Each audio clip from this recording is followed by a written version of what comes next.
Магнитното поле на Земята представлява най-важният предпазен щит на нашата планета. Тази невидима структура, която обвива и пронизва нашата синя планета, ни предпазва от заредените частици на слънчевия вятър, които иначе биха падали върху нас безконтролно. Следователно, по принцип можем да кажем, ако магнитното поле на Земята не съществуваше, земният живот никога не би могъл да се развие в познатия си вид. Но какво ще стане, ако магнитният щит на Земята рязко се промени?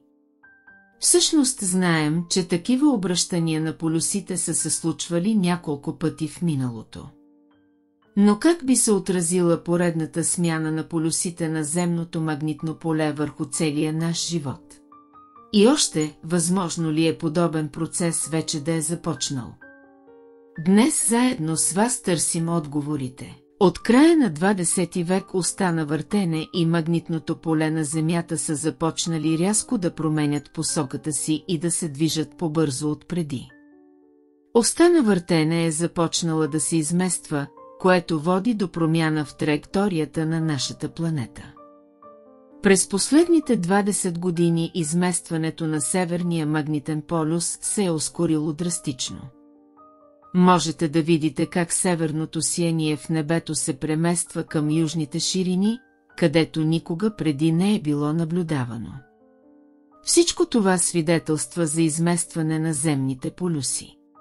В същото време силата на земното магнитно поле, което обикновено ни предпазва от космическото лъчение и интензивната слънчева радиация, е отслабнала.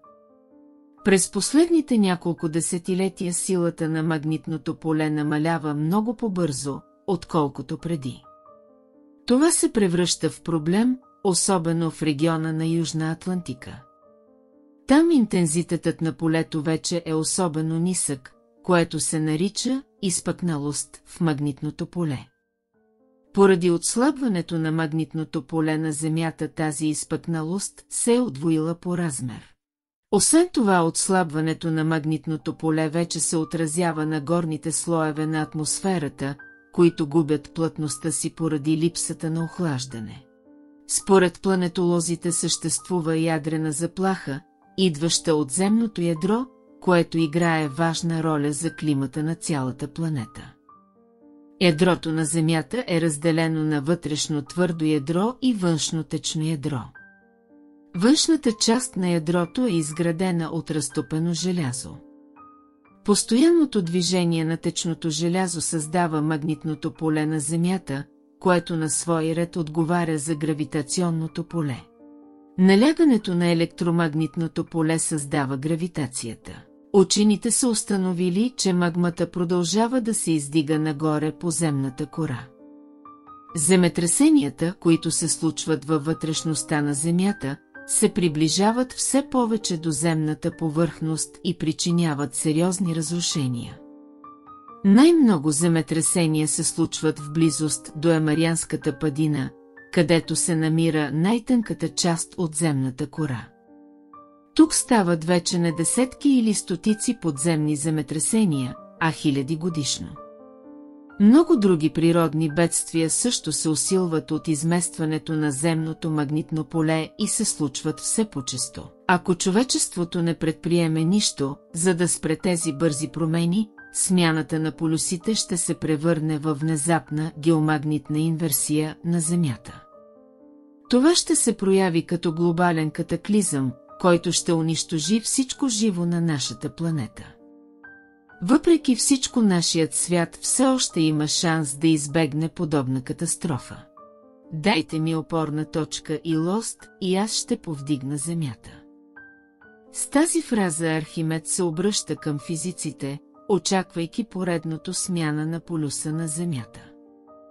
Нашият свят има този механизъм. Нека ви го обясним накратко. И така, начертайте ос, на която е закрепен прът. В края на пръта има тяжест. Пръчката се върти около оста. Сега разделяте работната окръжност на две равни части с хоризонтална линия.